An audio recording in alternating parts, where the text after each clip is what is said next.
Pastor Yiga. I saw him while he was still at Pastor Sengo in Kazo. There is a club we used to play on drafting.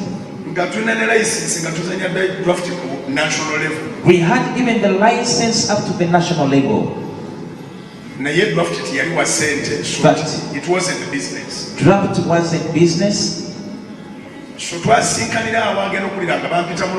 We met there, and for him hearing, they had people calling me a born again. I also had people calling him a born again. We love each other as brethren.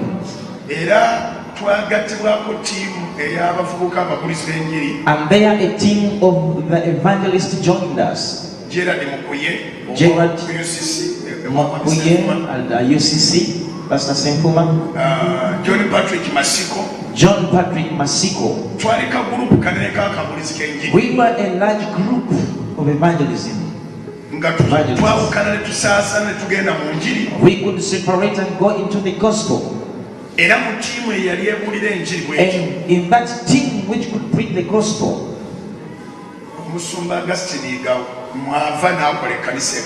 there Pastor Augustine came and has made a church in Kawala.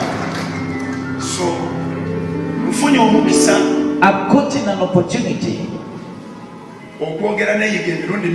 to speak to Pastor Yiga several times. We've never quarreled. Sometimes when he goes trouble, he has never told you people in church that I abused him. You've never heard that I abused him. So,